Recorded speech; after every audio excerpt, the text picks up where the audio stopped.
women. Judging from bathroom signs, basically men who've swallowed a trapezoid. It's been an especially rough few years in America for women, from abortion bans to the confirmation of a Supreme Court justice with resting beer face, to the election of a president who thinks of their genitals as handles. Although, to be fair, to balance it all out, women did also get this. You are not seeing things. McDonald's iconic golden arches have been flipped upside down and turned into a W for women. Oh, nice going, McDonald's. And really, why did you stop there? The golden arches are so versatile, aren't they? Yes, you can flip them upside down for women, but you can also turn them on their side for eunuchs and turn them on their other side into a 3 for the actual number of rats you need to make one McRib. Now, well, I'm not saying that rats are in the McRib, I'm saying they make them. It's disgusting, but in a different way. This week saw a historic milestone because Tuesday marked the 100th anniversary of Congress passing the 19th Amendment, which enshrined in the Constitution women's right to vote, which is both a long time and, when you think about it, not nearly long enough. In an ideal world, women would have been guaranteed the right to vote for a lot longer than Kirk Douglas has been breathing. But tonight, I want to focus on a milestone for gender equality that we haven't actually achieved yet, the Equal Rights Amendment. It's something that's been under consideration for a while. The struggle for an Equal Rights Amendment traces back to 1923, when feminist Alice Paul wrote the words that became ERA. Equality of rights under the law shall not be denied or abridged by the United States or any state on account of sex. And that's basically it. The core of the Equal Rights Amendment is just 24 words long, and the idea behind it is broadly popular. In fact, according to advocates, 80% of us think it's already in the Constitution. It's one of those things that's so obvious, you assume we already have it. It's like when you see baking soda at the store. You think, I don't need to buy baking soda. I definitely already have baking soda. It's a staple. And then you get home and you're baking a cake and you reach in the cupboard for baking soda and you realise, fuck, women still aren't guaranteed equal rights under the Constitution. And there was actually a time when the ERA had a lot of momentum. It sailed through Congress in 1972 with 84 senators voting for it, despite a few of their colleagues' objections. Male opponents in the Senate called it the unisex amendment. They said it would destroy traditional man-woman relationships. The Senate wasn't swayed. And tonight, after a 49-year struggle, a constitutional amendment appears on the way, proclaiming once and for all that women have all the same rights as that other sex. Wait, that other sex?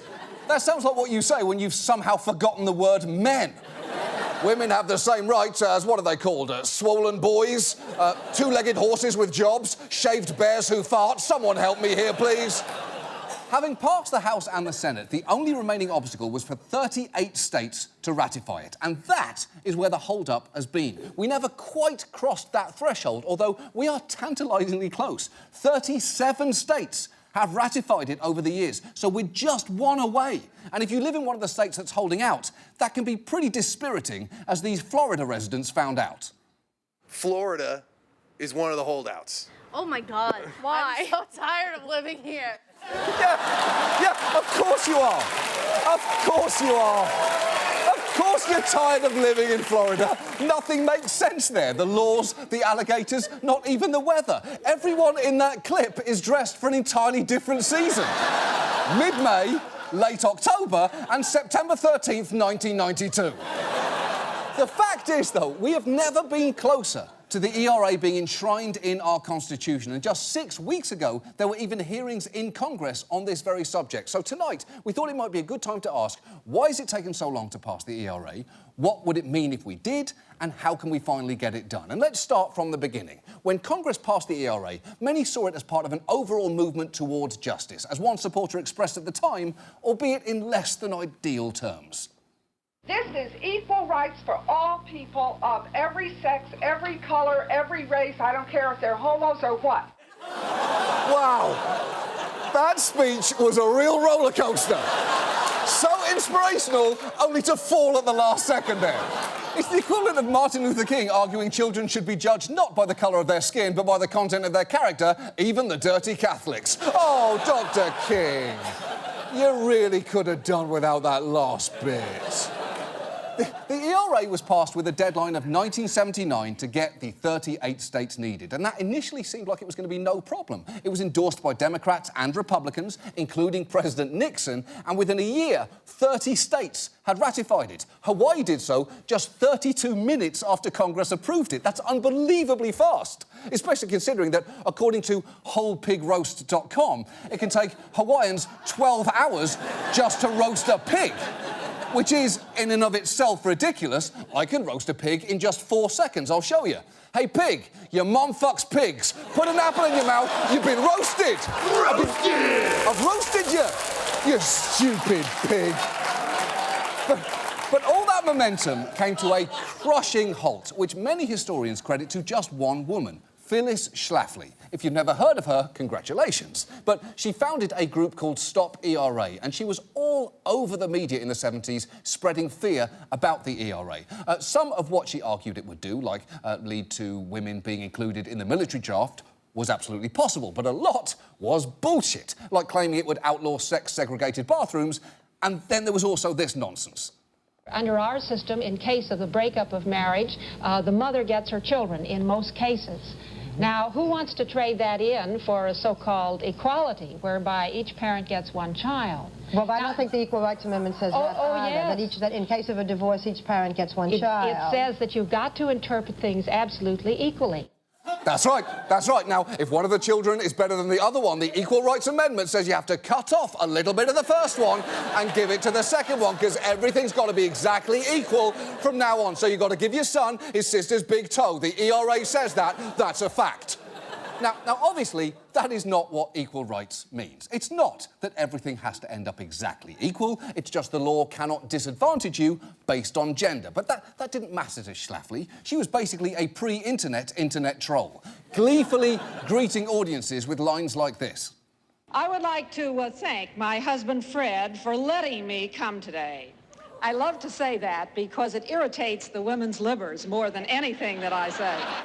OK, that thank you to Fred is entirely unnecessary for two reasons. One, wives are not property of their husbands. And two, I'm not sure how big a sacrifice it was for Fred to spend a few hours not hanging out with Phyllis Schlafly. If I had to guess, Fred was absolutely OK with Phyllis getting out of the house for the day, the night even. I mean, where is this rally? If it's more than 10 minutes away, it might make sense just to stay over. And if it's any later in the week than, say, Wednesday, at that point, just stay the weekend, Phyllis. No thank you necessary. Don't even mention it or anything else to Fred ever again. Schlafly became a major player in the rise of the religious right, rallying Conservatives to oppose the ERA. And one of the most galvanising tentpoles of their argument was that the ERA would expand access to abortion. In fact, when three First Ladies came together at a pro-ERA women's conference, Schlafly organised a protest rally featuring this ferocious speech from a Republican congressman. And the greatest tragedy of all was to see three former First Ladies of this nation approving of sexual perversion and the murder of young people in their mothers' wombs. What a disgrace! OK, so that was a lot. And first, the ERA doesn't say anything about abortion or any other policy. All it says is that men and women have to be treated equally under the law. And second, if your view on abortion requires that men and women not be explicitly equal, you may want to rethink your view on abortion. If someone stood up at a city council meeting and said, passing this law against animal torture would make it impossible to run my pizza parlour, then holy shit, their pizza parlour never should have existed in the fucking first place. And yet, thanks to arguments like those, the ERA had become so toxic that by the 1979 deadline, only 35 states had ratified it. And even though Congress then extended the deadline by 3 years, not a single additional state signed on. And look, I'm not saying that there are not laws on the books outlawing gender discrimination. There are. And if you're then wondering, well, hold on, if that's the case, why do we still need the ERA? It's because laws can be rolled back by a simple act of Congress, and policy guidelines can go away based on who's in charge. That is happening right now. Congress recently let the Violence Against Women Act expire, and the Trump administration has rescinded more than 20 policy guidelines on Title IX anti-discrimination laws. A constitutional amendment like the ERA is more stable because constitutional amendments are safe from Donald Trump, unlike Melania's hopes and dreams and any American flag he gets close to. Constitutional amendments are something he cannot easily ruin. Now, some would argue that women do have protection under the Constitution, specifically the 14th Amendment, which guarantees individuals equal protections under the law. Since the 1970s, the Supreme Court has interpreted that to cover gender discrimination.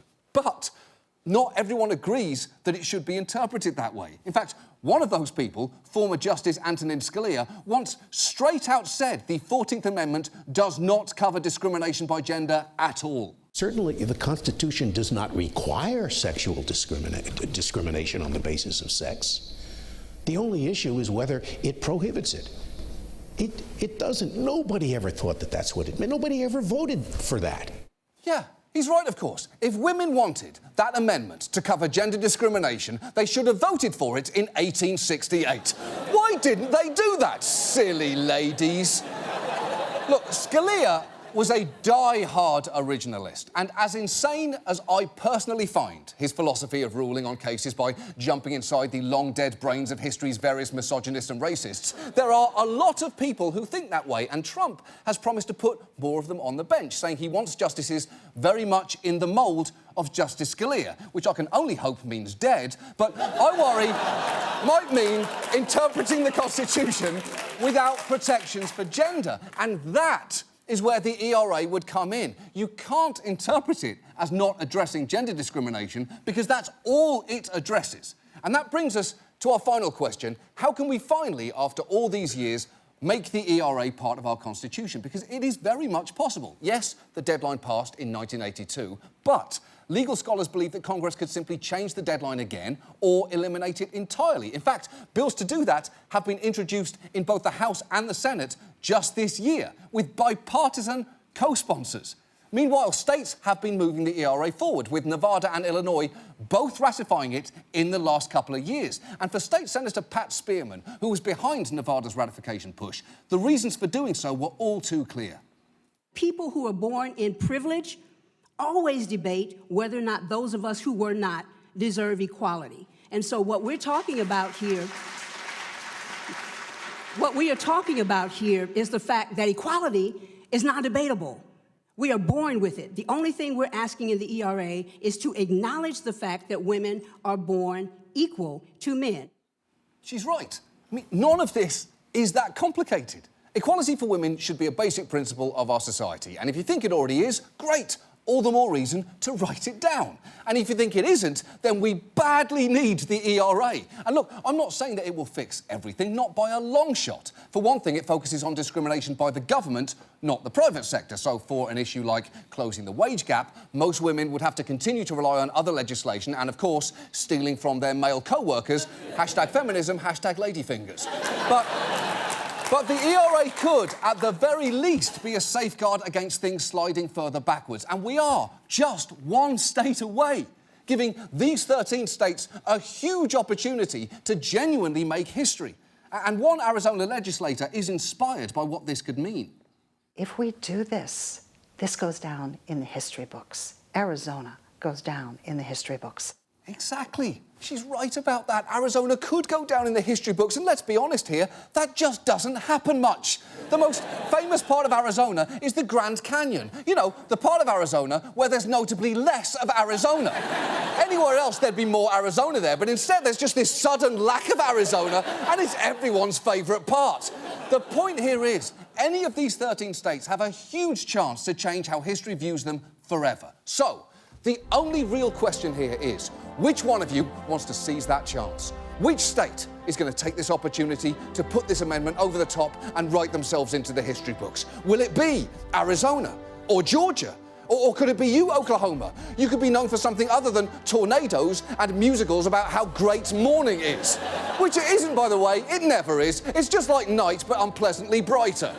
Could it be one of the Carolinas? Could it be you, Utah? Or you, Missouri? You could be famous for making history rather than having a state flag that's just two bears fucking a Christmas ornament. Or could it be you, Florida? Or Mississippi? Maybe you could... Holy shit, Mississippi! I always forget that's on your flag. The fuck, Mississippi? The actual fuck is that? I mean, yeah, you could pass the ERA, but let's be honest, it would be extremely out of character. Louisiana, it could be you. Arkansas, it could be you. Alabama, it definitely won't be you. But Virginia, it really could be you. Plus, you are the birthplace of Chris Brown, Rick Santorum, and Pat Robertson. So frankly, you fucking owe America this. Any one of these 13 states has a huge opportunity to bring to an end a journey that's taken this country almost 100 years to make. It's not every day you get a chance like this. And all I can say is, somebody, please do it before Florida, because I do not want to give them credit for this.